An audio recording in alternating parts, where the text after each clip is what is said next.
네, 이재명 대표의 위증교사 1심 무죄에 대해서 검찰이 항소를 제기한 가운데 이 백현동 개발특혜 의혹과의 연관성도 계속 수사가 진행되고 있습니다. 이번 주에 챙겨볼 사건 사고 소식들 함께 임주혜 변호사와 이야기 나눠보겠습니다. 안녕하세요. 네, 안녕하세요. 예, 먼저 이재명 대표 관련 질문부터 드려보겠습니다. 1심 무죄 선고가 나왔고요. 검찰이 항소장을 제출했습니다. 검찰에서는 중대한 법리 오해가 있다라고 했고요. 이에 대해서 민주당은 억지 항소다라고 밝혔는데요.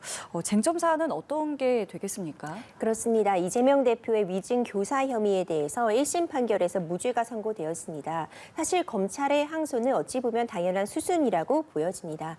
검찰에서는 징역 3년을 구형했기 때문에 완전히 무죄가 나온 만큼 이 부분에 대해서 다시 한번 판단을 구해볼 수밖에 없는 그런 상황인데요. 쟁점이 되는 부분은 위증 교사라는 것은 누군가에게 허위로 이제 증언을 하라고 이 부분을 교사했다. 이것이 지금 쟁점이 되는 것인데 예. 위증을 한 이 김진상 전 비서실장의 경우에는 유죄가 인정이 되었습니다. 하지만 이 위증은 한 사람은 있지만 이걸 직접적으로 교사한 사람은 없는 것으로 이렇게 예. 지금 판결이 나온 만큼 검찰에서는 이 부분에 집중적으로 공략을 할 것 같습니다. 결국 위증이 인정이 되었는데 이걸 교사한 사람이 없다는 부분이 말이 되는 것인가? 구체적으로 우리가 확인할 수 있었던 여러 차례의 그런 통화 내역이라던가 변론 요지서가 전달될 부분을 2심에서 검찰은 다시 한번 이런 강요가 있었기 때문에 위증을 할 수밖에 없었다는 취지로 주장을 해볼 것 같고요. 네. 그리고 또 한 가지 더 살펴볼 부분은 이 지금 문제가 되고 있는 이 증인, 위증을 한 당사자인 김진성 씨에 대해서는 이번에 1심에서도 유죄가 선고가 되었습니다. 문제가 되었던 이 법정에서의 진술이 6가지 정도였는데 이 중에 4가지 부분에 대해서는 유죄로 인정을 했지만 당시에 이 선거 캠프 내에서 이 검사 사칭의 주범을 이재명 대표로 몰아가고자 하는 분위기가 있었다. 이 증언 부분은 무죄로 판단을 받았거든요. 예. 이 분위기가 있었다는 부분은 그럼 적어도 1심 재판부에서는 인정을 해줬다고 볼 수 있는데 이 부분에 대해서도 항소심에서 검찰은 집중적으로 이 부분을 다시 입증해서 이것이 위증에 해당한다는 부분까지도 다퉈볼 것으로 보입니다. 알겠습니다. 자, 이런 상황에서 백현동 개발 사업 관련해서 대법원의 첫 판단이 나왔습니다. 백현동 로비스트로 알려진 김인섭 씨에게 징역 5년을 확정한 건데요. 이 내용도 좀 전해주실까요? 그렇습니다. 이제 백현동 개발 의혹 사건 관련해서 첫 대법원 확정 판결이 나왔다고 볼 수 있습니다. 예. 우리가 흔히 이 백현동 로비스트라고 칭하고 있었던 김인섭 전 대표에 대한 부분인데 이 대법원 판결에서 이 부분이 이제 유죄로 최종적으로 인정이 되어서 알선 수재 혐의로 징역 5년에 추징금 63억 원이 확정된 상황인데요. 이 사건의 내용 간략히 좀 짚어보자면 당시에 이 백현동 개발과 관련해서 인허가 문제로 이 인허가의 문제를 해결해 주기를 원하는 우리가 흔히 얘기하는 그 민간업자 정바울 전 회장이 있었습니다. 근데 이 민간업자 정바울 회장을 이 김인섭 전 대표에게 연결해 준 사람이 우리가 앞서 이재명 대표의 위증교사 혐의에서 실제로 위증을 한 그 당사자로 알려진 증인 이 김진성 씨가 이 두 사람을 연결해줬다 이런 네. 이야기가 지금 나오고 있거든요. 이와 관련해서 김인섭 씨가 인허가 문제를 해결해주는 대가로서 이 민간업자로부터 시행사의 지분 25%를 받기로 했고 또 이 중에 4%는 앞서 위증교사 혐의에서 위증이 인정되었던 김진성 씨에게 전해주기로 하였으며 실제로 수수한 74억 5천만 원 가운데 이 증인 김진성 씨 목이 11억 원으로 책정이 됐는데 이 중 6억 원은 이미 김진성 씨에게 전달했다. 이런 부분들이 지금 김인섭 전 대표의 이 판결에서 지금 설시가 되고 있는 부분입니다. 이제 이런 부분들을 보았을 때 결국 김진성 씨도 6억 원이 수수한 부분은 지금 인정이 되고 있는 그런 지점이 있는데 아직 이 증인 김진성 씨에 대한 수사만 진행 중이도 기소는 이루어지지 않았거든요. 이제 이런 부분들도 지금 문제가 되고 있고 일단 이 알선 수재 혐의에 대해서 백현동 사건에서 이 로비스트로서 활동한 부분이 인정이 되어서 대법원에서 최종적으로 유죄가 확정이 되었다는 소식이 전해졌습니다.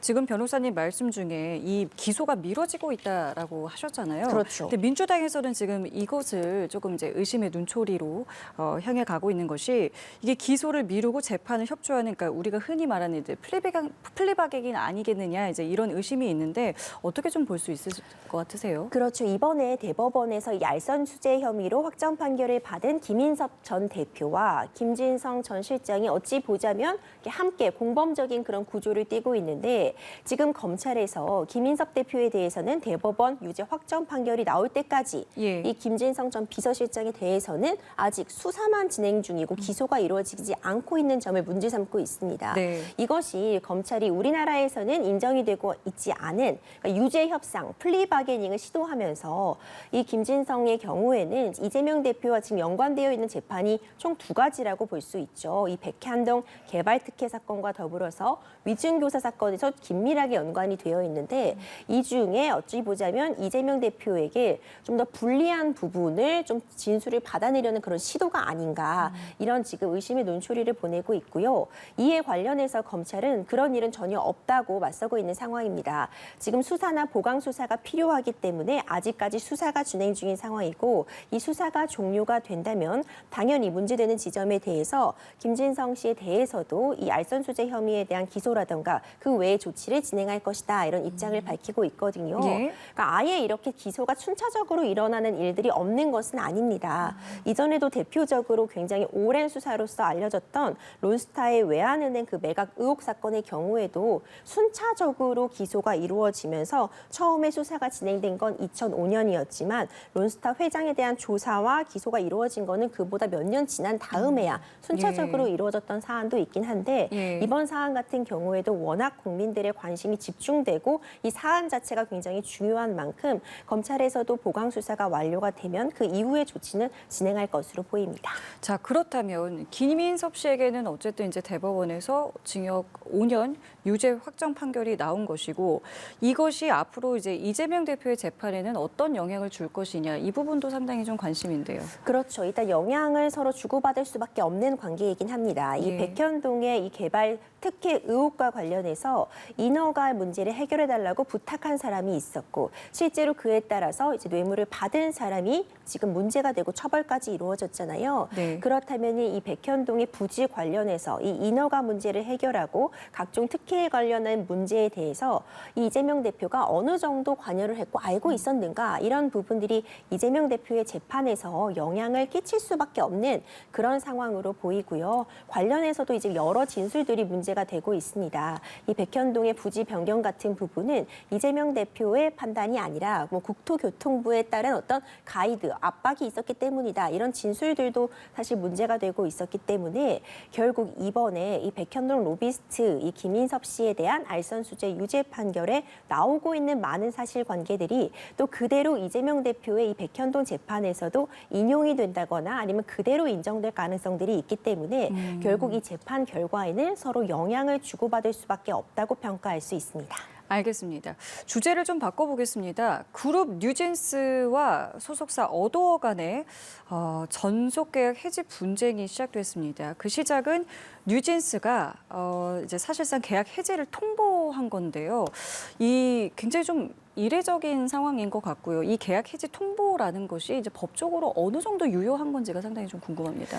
그렇습니다. 보통 이렇게 소속 아티스트와 소속사 간의 분쟁이 생겼을 때 이 계약의 효력을 멈추기 위해서 우리가 통상적으로 이름을 들어봄직만 한 것은 뭐 존속 계약의 효력을 중지하는 예. 그런 가처분을 해달라 이렇게 법적으로 대응을 하는 것을 생각해 볼 수 있을 텐데 뉴진스 같은 경우에는요 29일 0시를 기점으로 어도어와 뉴진스 간의 전속 계약이 해지되었음을 통보한다. 예. 이런 식의 지금 의사 표현을 했습니다. 그래서 지금 이 뉴진스는 29일 0시를 기점으로 해서 지금 뉴진스는 자유다. 전속 계약에서 해지가 되었다. 이렇게 주장을 펴고 있는 것이고 네. 이에 대해서 어도어는 뉴진스가 계약을 해지할 수 있는 사유가 발생하지 않았을 뿐더러 이 뉴진스와 어도어 간의 전속 계약은 2029년도까지 지금 유효한 것으로 나와 있기 때문에 이 계약 해지 통보는 의미가 없다, 받아들일 수 없다 이런 입장으로 편행성을 다루고 있는데요. 사실 이렇게 계약 해지 통보를 소속 아티스트가 할 수 있느냐 이런 부분에 대해서 쟁점이 됐을 때 당연히 누구든 계약 해지 당사자라면 이 계속 계약이 해지되었다는 통보를 할 수는 있습니다. 다만 이것이 유효하게 인정될 수 있느냐의 문제만 남을 것 같은데요. 지금 이 계약서상으로 어떤 경우에 계약을 해지할 수 있는 것인지 지금 나와 있는지는 계약서를 지금 공개가 되지 않았기 때문에 확인할 수 없지만 뉴진스의 주장대로 지금 어도어 측의 뉴진스에 대한 부당한 대우가 있었고 이에 따라서 이런 부당한 대우들이 반복이 되면서 계약을 유지할 수 없는 사유가 어두워지게 있다. 이런 부분들이 인정이 된다면 뉴진스 측에서 적법하게 또 계약 해지를 요청할 수 있을 것이기 때문에 결국 이 계약 해지를 아티스트가 하는 것이 유효한가 유효하지 않는가가 중점이 된다기보다는 지금 이미 계약 해지 통보는 했고 과연 법원에서 이 계약이 해지될 만한 사유가 어도에서 발생을 시켰는지 이 부분을 좀 더 확인할 필요가 있을 것 같습니다. 물론 이제 말씀하신 부분이 이제 정리가 돼야 되는 부분이겠지만 사실 이제 자연히 따라오는 이제 궁금증 가운데 하나는 그럼 앞으로 위약금은 어떻게 되는지, 뉴진스라는 활동명은 쓸 수 있는 것인지, 또 기존에 하던 뭐 광고라던가 잡혀 있던 활동들은 어떻게 되는지 이런 부분들도 사실 궁금해지거든요. 그렇죠. 사실 뭐 사회생활에서 그리고 민법의 대원칙은요. 약속은 지켜져야 한다입니다. 그 약속이라는 것이 결국 계약으로 바꿔질 수 있는 단어거든요. 양 당사자가 정당하게 계약을 했으면 그 계약이 지켜져야 되는 것이 원칙이지만 아무리 남은 계약 기간이 있다고 해도 한쪽의 어떤 일방적인 잘못 내지는 한쪽의 더 큰 잘못 때문에 도저히 다른 계약 당사자에게 계약을 계속하라고 유지할 수 없는 경우에는 이렇게 계약 해지가 가능합니다. 내지는 이렇게 한쪽 당사자가 많은 문제점을 갖고 있지 않아도 네. 내가 이 계약이 있지만 도저히 이 계약을 못 하겠다면은 계약은 해지할 수 있겠죠. 다만 그때는 상대방이 나 때문에 입은 모든 손해들에 대해서 그에 합당한 손해배상은 하고 그 계약의 구속력으로부터 벗어날 수 있는 상황인데요. 예. 지금 뉴진스가 지금 주장하고 있는 사안들, 부당한 대우를 받았고 대표이사 민희진 대표의 교체가 있었는데 교체하지 말아달라고 요구한 부분을 어도우가 받아들이지 않은 부분, 이런 부분들이 과연 법원에서 봤을 때 이것이 뉴진스가 계약을 해지할 만한 정당한 사유로 볼 것인가, 이 부분이 사실 쟁점이 돼야겠지만 네. 만약 그 정도에 미치지 못한다고 법원에서 본다면 사실 뉴진스가 계약에서 자유로워지기 위해서는 위약금을 지불할 수밖에 없어 보입니다. 만약 그렇다면 이 예. 위약금의 액수도 굉장히 많은 주목을 받을 텐데 네. 이들의 계약 관계는 지금 확인할 수 없지만 공정거래위원회의 표준 그 계약에 따르면 네. 이렇게 계약 기간이 남았을 때 일방의 의사에 의해서 계약을 종료하려고 한다면 직전 연도나 2년의 그 영업 이익 가운데서 지금 한 달 동안 벌 수 있는 그 이익을 계산해보고 거기다가 남은 계약 기간의 개월수를 곱하게 되거든요.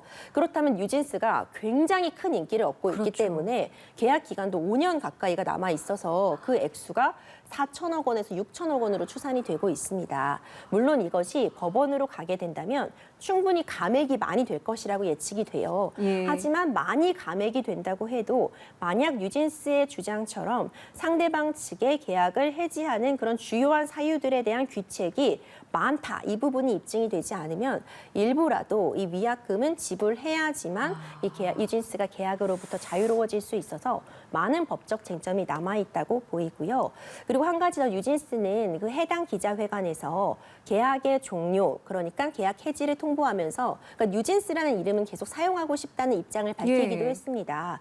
하지만 이 부분과 관련해서는 이건 상표권과 연관이 되는 것인데 별도로 이 뉴진스에 대한 상표권을 이 소속 아티스트들에게 남겨준다는 계약이 있다거나 아니면 이번에 계약 해지를 하면서 서로 합의문 같은 것을 합의문을 작성할 수밖에 없을 텐데 그때 뉴진스의 이름을 계속 쓸 수 있도록 한다는 내용이 담겨 있지 않는 한 뉴진스가 사실 이 뉴진스라는 상표권을 이 하이브, 어도어 측으로부터 그냥 받아오기는 쉽지는 않을 것으로 보입니다. 그렇군요. 알겠습니다. 자, 이 소식도 좀 여쭤보고 싶습니다.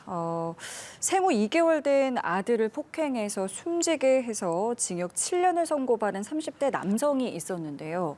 이로부터 그러니까 2년 전, 지금 이 아들이 숨진 것이 2019년인데 2017년도에도 딸을 유기한 사실이 드러나서 추가로 처벌을 받게 됐습니다. 그래서 수감 중에 다시 기소가 된 건데요. 어떤 일이 있었던 겁니까? 참 비정한 부모라는 말로 다 담아낼 수 없었던 그런 사건이었습니다. 예. 2019년도에요. 생후 2개월 된 아이의 머리를 센 강도로 때려서 뇌출혈로 사망을 하게 한 사건이 있었습니다. 당시에도 참 비통한 마음을 감출 수 없었는데 이 해당 사건으로 결국 징역 7년이 선고가 되어서 지금 수감 중에 있는 상황이었는데요. 예. 이보다 전에도 추가 범행이 있었다는 점이 드러났습니다. 그러니까 2019년도에 아들을 뇌출혈로 사망하게 하기 2년 전 2017년도에도 딸아이를 출산을 했었는데 이 출산 직후에 이제 인터넷 검색 등을 통해서 직접 키우지 못하는 아이를 받아주는 베이비 박스가 있다 이런 점을 확인을 하고 이들이 바로 베이비 박스로 아동을 유기한 혐의를 추가로 받은 것입니다. 그러니까 아이를 사망하게 한 사건 이전에 이미 딸아이를 유기했던 정황이 추가로 확인이 되었고요. 이렇게 아동을 유기한 혐의에 대해서 재판부에서 이제 기소가 되어서 부모에게 각각 징역 8월 그리고 징역 10월의 집행유예 2년이 선고되었다는 소식인데 재판부에서 역시도 이들의 어떤 이런 비정한 범행에 대해서 꾸짖으면서 다만 이미 아동 학대 혐의로 복역을 하고 있는 점 등을 감안하고 이 네. 죄에 대해서 자백을 하고 있는 점을 참작하여 양역을 했다고 밝히고 있습니다. 알겠습니다. 끝으로 이 판결도 이야기 나눠보겠습니다. 지적장애가 있는 이제 지적장애인에게 하루에 14시간씩 일을 시키고 한 달에 20만 원만 준 식당 사장이 있었습니다. 1심에서 징역 4년을 선고받았는데 이 식당 사장은 항소장을 제출했더라고요. 그렇죠. 참으로 안타깝습니다. 이 지금 지적장애를 앓고 있는 종업원에게 심지어 이 사람이 이전에는 이 가해자의 친동생의 집에서도 일을 하던 사람이었습니다. 근데 식당에서 일을 시키면서요. 하루에 뭐 10시간이 훨씬 넘는 거의 뭐 잠잘 시간 빼고는 하루 종일 근무하게 하면서요. 월급은 20만 원 정도만 줬다고 합니다. 거기서 이제 끝나지 않고 이 이외에도 이 사람의 명의로 갖고 있는 통장에 기초수급비라던가 장애 수당 같은 것이 입금이 되는데 예. 이것을 또 무단으로 인출한 정황도 확인이 되었거든요. 이와 관련해서 이제 1심에서 이것이 준사기 그리고 장애인 복지법 위반이라는 혐의를 물어서 징역 4년을 선고했습니다. 특히 재판부에서는 이들이 이 범행에 대해서 반성하고 있지 않고 특히 지금 미지급된 임금이 9천여만 원에 달한다 뭐 이렇게 얘기가 나오고 있는데 예. 이런 임금에 대해서도 식사 시간이라던가 휴식 시간이 하루에 3시간씩은 있었는데 이 부분은 빼야 한다 이런 이야기도 하고요. 예. 또한 이 피해자가 지금 장애가 있었기 때문에 다른 사람들과 동일한 임금으로 계산해서는 안 된다. 그리고 이제 불법적으로 빼간 그 돈 같은 경우에도 이 사람의 숙식을 해결하거나 하기 위한 돈이었지 내가 개별적으로 쓴 건 아니다. 이런 식의 항변을 했는데 재판부에서는 이 점에 대해서도 반성을 하고 있지 않다고 양형에 있어서 불리한 요소로 참작을 했다고 보이고요. 이 지금 1심 판결에 대해서 지금 피고인이 항소를 했기 때문에 최종적인 재판 결과는 지켜볼 수밖에 없습니다. 알겠습니다. 지금까지 임주회 변호사와 사건 사고 소식 다뤄봤습니다. 감사합니다.